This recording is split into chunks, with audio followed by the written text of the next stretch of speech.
Assalamualaikum warahmatullahi wabarakatuh. Kali ini dalam dimensi 3 berikutnya kita akan membahas tentang sudut pada dimensi 3. Sudut pada dimensi 3 terbentuk dari ketentuan sebagai berikut. Yang pertama, sudut antara dua buah garis.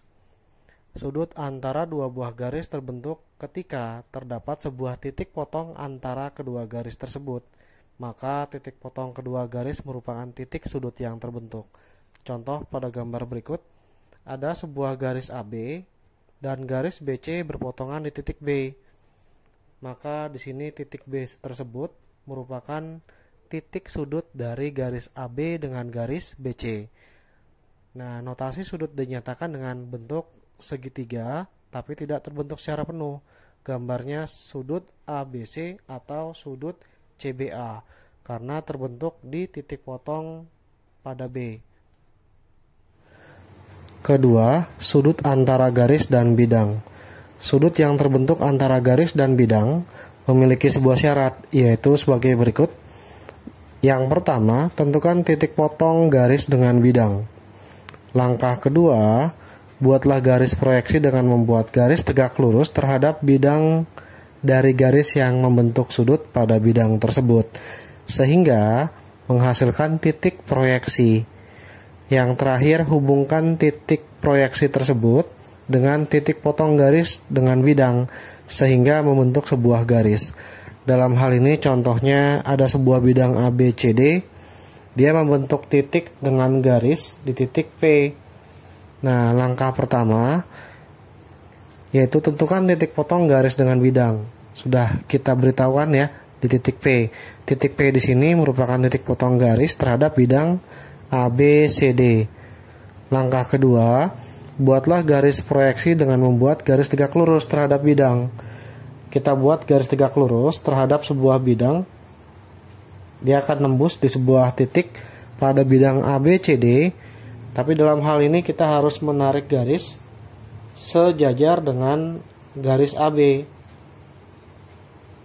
Nah, anggap di sini titik potongnya kita beri nama adalah O. Nah, garis dari titik proyeksi kita hubungkan dengan langkah ketiga, yaitu hubungkan titik proyeksi dengan titik potong garis. Titik potong proyeksi adalah di sini, titik potong garis dengan bidang adalah di sini. Sekarang kita hubungkan dari titik O ke titik P, maka akan membentuk garis OP. Jika titik pada ujung garis saya misalkan sebagai Q, maka sudut yang terbentuk antara garis PQ dengan bidang ABCD diketahui bahwa sudutnya bisa dikatakan QPO atau disebut dengan sudut OPQ. Jadi sudutnya ada di sini ya, sebesar theta. Jenis sudut ketiga yaitu sudut yang terbentuk antara dua bidang. Sudut yang terbentuk antara dua bidang dapat ditentukan dengan langkah sebagai berikut. Yang pertama, tentukan garis potong atau garis sumbu yang menjadi perpotongan antara kedua buah bidang.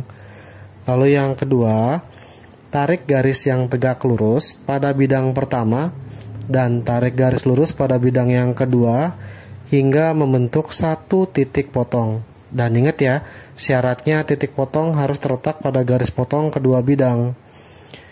Langkah ketiga, sudut yang terbentuk dari dua buah garis potong merupakan sudut antara dua bidang tersebut.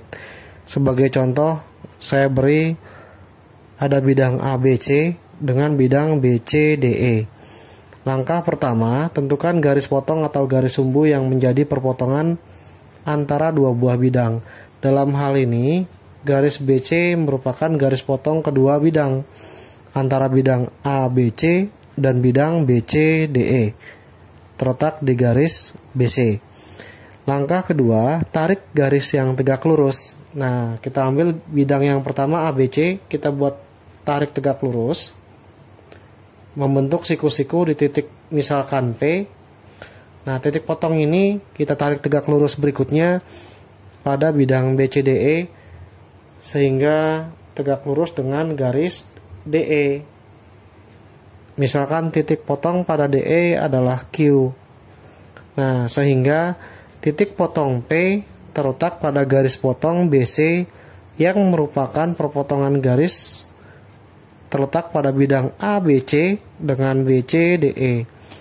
Nah, otomatis kita akan membentuk sebuah sudut, yaitu sudut APQ atau disebut dengan sudut QPA, merupakan sudut antara bidang ABC dengan bidang BCDE.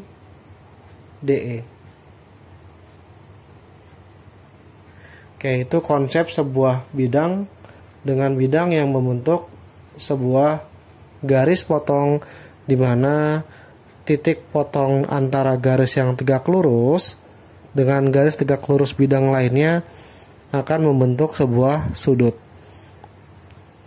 Menentukan besar sudut pada dimensi 3 terbagi menjadi dua jenis berdasarkan sifatnya, yaitu sifat pertama, jika yang terbentuk adalah sudut dalam sebuah segitiga siku-siku. Nah, saya misalkan pada gambar ada sebuah segitiga ABC, siku-siku di A dengan besar sudut theta di B misalkan. Nah, ada 3 sifat pada sebuah segitiga siku-siku yang harus terpenuhi dalam sebuah trigonometri. Yang pertama, sin theta adalah sisi depan dibagi sisi miring, kita singkat dengan demi. Cos theta adalah sisi samping dibagi dengan sisi miring atau sami. Tan theta sisi depan dibagi sisi samping, sama dengan D per sa atau disebut singkatannya adalah tan desa. Nah, dalam hal ini jika kita ambil kasus dalam sebuah segitiga siku-siku, jika sudutnya adalah theta, maka sisi depan sudut theta adalah AC, sisi sampingnya adalah AB, dan sisi miringnya yang berada di depan sudut siku-siku. Ketika sudut siku-sikunya di A, maka sisi yang di depan sudut siku-siku adalah BC. Maka kita ambil sisi depannya untuk sudut theta terletak pada sisi AC, kita bagi dengan sisi BC.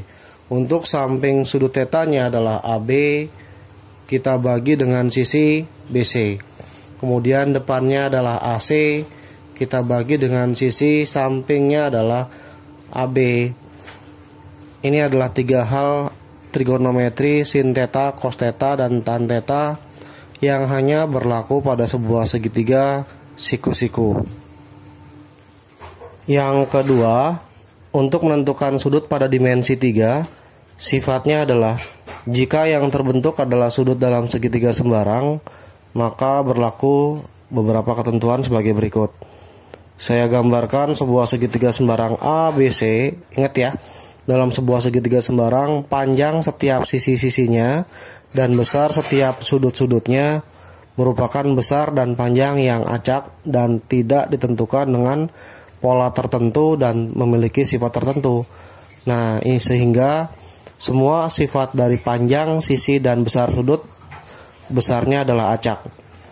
Nah, dalam hal ini nanti akan terkenal atau dikenal sebuah panjang sisi AB, di mana sisi AB sendiri ada di depan sudut C besar dituliskan sebagai C kecil.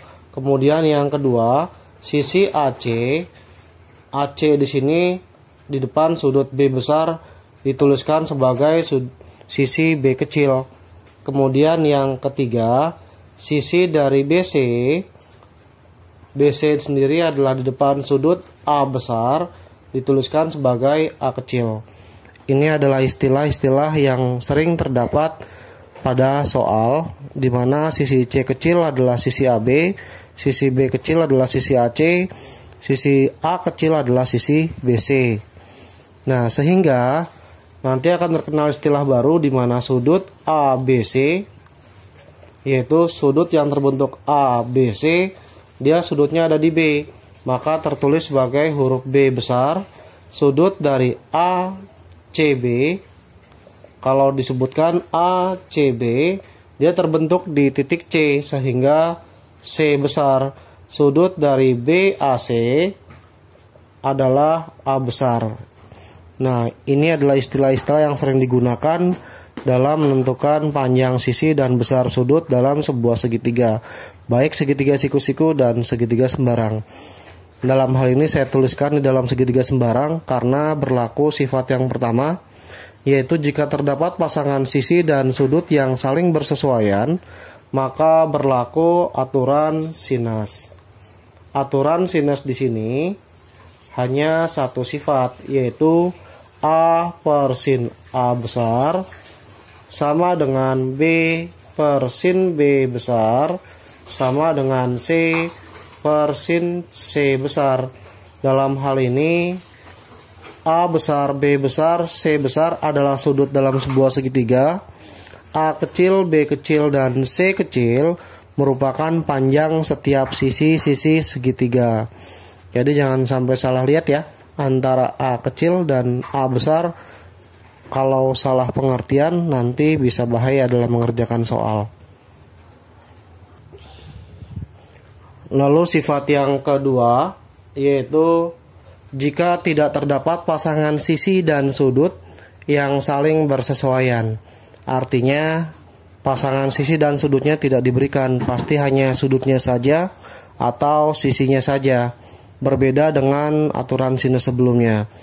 Hal ini jika terbentuk dalam sebuah segitiga sembarang tidak terdapat pasangan sisi dan sudut yang bersesuaian, maka berlaku sifat aturan kosinus, di mana aturan kosinus sendiri berlaku A kuadrat sama dengan B kuadrat ditambah C kuadrat dikurang 2BC dikali oleh cos A. Ingat ya, setiap A kecil, B kecil, C kecil merupakan sisi dalam sebuah segitiga ABC, dan A besar di sini adalah sudut dari segitiga ABC yang terletak di A. Lalu yang kedua, ketika diganti B kuadrat maka jadi A kuadrat C kuadrat dikurang 2AC dikali oleh cos dari B. Sedangkan yang ketiga, C kuadrat sama dengan A kuadrat ditambah B kuadrat dikurang 2 kali AB dikali oleh cos C. Dalam hal ini jika dilihat polanya, ketika dia diganti A, maka penjumlahan kuadratnya merupakan dua sisi yang lain, dan perkaliannya adalah dua sisi yang sama dengan penjumlahan kuadrat B dan C, sedangkan sudutnya berlaku hanya untuk nilai yang terletak di depan pada sisi BC, dan berlaku untuk semuanya setiap sisi A, B, dan C. Contoh soal 1.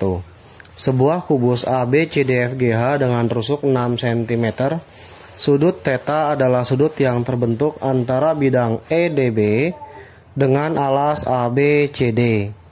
Maka besar nilai dari tan θ adalah, langkah pertama kita gambarkan bidangnya dulu ya. Bidang EDB dengan bidang ABCD. Tapi karena bidang ABCD sudah dialas, maka tidak perlu digambar kembali. Kita gambar bidang EDB saja. Dalam hal ini bidang EDB menghubungkan garis dari B ke D, kemudian dari E ke D, dan yang terakhir adalah dari E ke B. Sehingga dia akan membentuk sudut pada garis sumbu BD. Dalam hal ini lebih enaknya seperti syarat-syarat sebelumnya, yaitu hubungan antara dua bidang. Nah, untuk menentukan sudut pada dua bidang, langkahnya sesuai dengan video sebelumnya, yaitu tarik garis tegak lurus dari titik E hingga ketemu tegak lurus terhadap sisi pada garis BD. Dia akan siku-siku di sini. Kita anggap titik potongnya adalah P, dan titik P sendiri kita hubungkan ke A. Nah, maka akan terbentuk segitiga siku-siku di A. Kemudian sisi atasnya memiliki titik E dan titik P tepat di ujung depan A. Kenapa siku-siku yang diambil adalah A, P, dan E? Kalau seandainya dari P ke C, maka tidak akan terbentuk antara bidang EBD dengan alas. Karena bidang EBD dengan alas dia agak miring ke arah kiri, bukan membentuk sudut terhadap sisi yang kanan. Sehingga ketika dia miring terhadap sisi yang kiri dan alasnya adalah tegak lurus ke arah bawah, maka sudut yang terbentuk tepat di titik P. Kenapa harus titik P? Karena garis BD merupakan garis temu antara dua bidang EDB dengan alas ABCD, sehingga titik potong sudutnya sendiri terletak pada garis BD tersebut. Nah, dalam hal ini titik P sudah terletak pada garis BD, sehingga sudut tetanya kita ambil kesimpulan adalah di titik P. Karena segitiga siku-siku, maka nilai tan tetanya sendiri berlaku segitiga siku-siku. Nah, dalam hal ini ketika panjang sisi AE adalah rusuk 6, panjang rusuk AC adalah diagonal sisi, yaitu rusuk akar 2, di mana rusuknya 6, akar 2.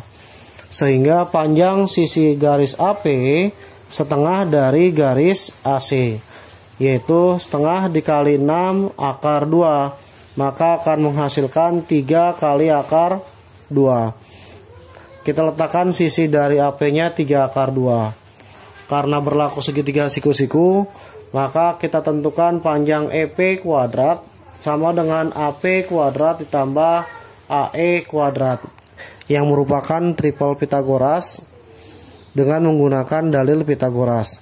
Panjang garis EP kuadrat sama dengan AP-nya sendiri sudah ada 3 akar 2, kita kuadratkan ditambah 6 kuadrat.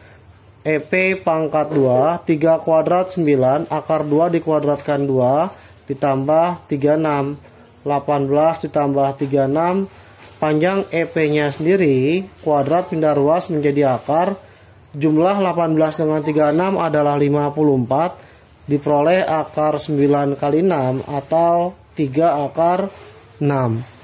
Maka untuk sisi 3 akar 6 ini kita peroleh.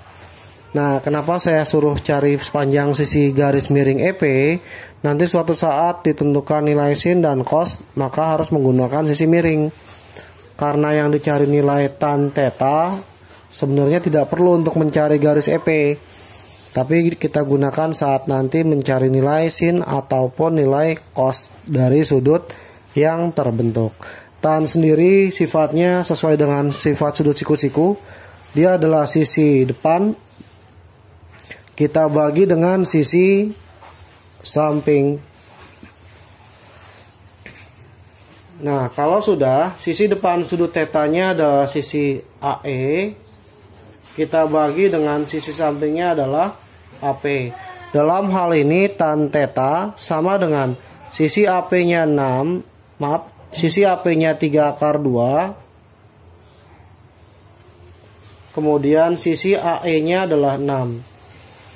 Nah, ketika dibagi 6 dibagi 3 hasilnya 2. 2 dibagi akar 2 kali akar 2 dibagi akar 2. Karena akar kita coba rasionalkan jika terdapat dalam bentuk penyebut. Maka nilai tan tetanya sendiri adalah akar 2 dikali akar 2 adalah 2 dikali akar 2. Hasilnya adalah akar 2. Hal ini jawaban dari nilai tan theta antara bidang EDB dan bidang ABCD.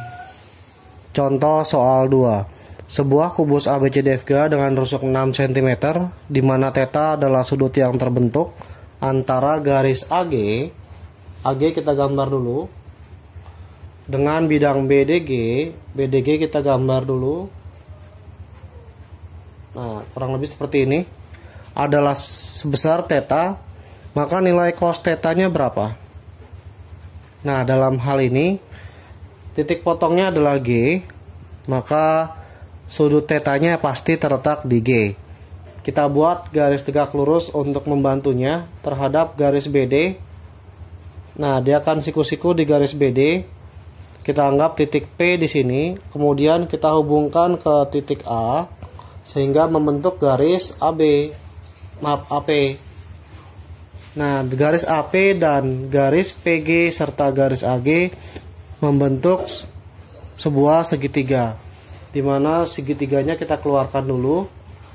Ini adalah segitiga A, kemudian P dan G. Nah, dalam hal ini segitiganya sembarang ya. Dia bukan siku-siku, juga bukan sama kaki, ataupun sama sisi. Nah, caranya gimana? Kita cek semua sisi-sisi dari segitiga APG. Nah, garis AP merupakan setengah dari garis panjang AC. Nah, otomatis karena panjang AC merupakan diagonal rusuk, yang rumusnya adalah R akar 2, kita ganti rusuknya dengan 6. Nah, setengah dari 6 sendiri 3 akar 2. Kita letakkan 3 akar 2 pada garis AP. Lalu yang berikutnya, sekarang kita cari panjang garis PG. Panjang garis PG, kalau kita lihat polanya, dia merupakan siku-siku di titik C. Sehingga panjang garis PG terbentuk dari PC kuadrat ditambah CG kuadrat. Maka panjang garis PG kita ganti panjang PC-nya sama dengan panjang garis AP, yaitu 3 akar 2. Nah, 3 akar 2 kita kuadratkan ditambah 6 kuadrat karena CG-nya merupakan rusuk. Panjang garis PG akar dari 3 kuadrat 9 dikali 2 ditambah 6 kuadrat 36. Jika dijumlah akar 54, atau kalau disederhanakan 3 akar 6. Karena 54 perkalian angkanya adalah 9 dengan 6, akar 93 dan akar 6 tetap dalam bentuk akar.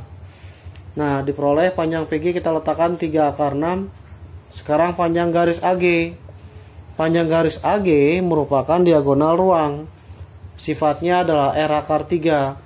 Sehingga jika saya masukkan rusuknya 6, diperoleh angka 6 akar 3 untuk panjang garis AG. Nah, sudah diberikan masing-masing sisinya.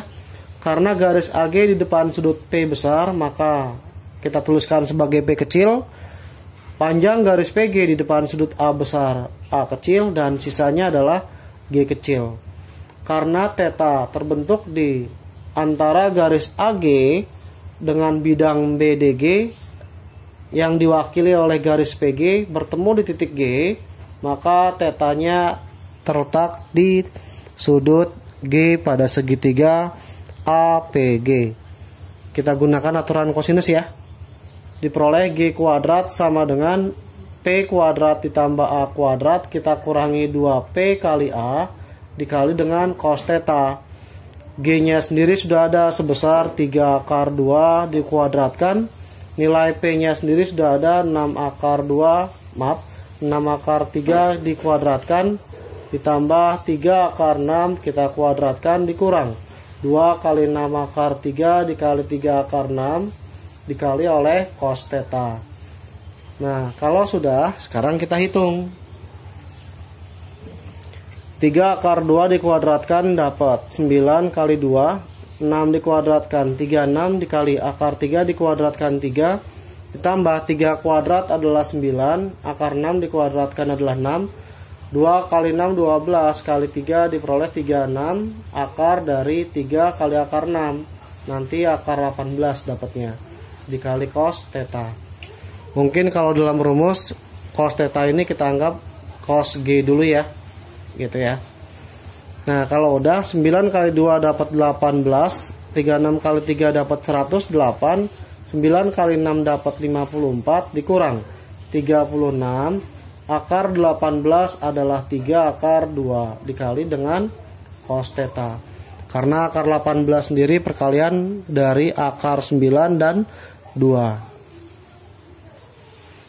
Nah, jika dihitung 18 sama dengan 108 tambah 54 162, 36 kali 3 dapat 108 akar 2 dikali cos theta, minus pindah ruas ke arah kiri jadi positif 108 akar 2 dikali cos theta sama dengan 162, 18 pindah ruas jadi min 18, sehingga 108 akar 2 dikali cos theta 162 dikurang 18 diperoleh 144.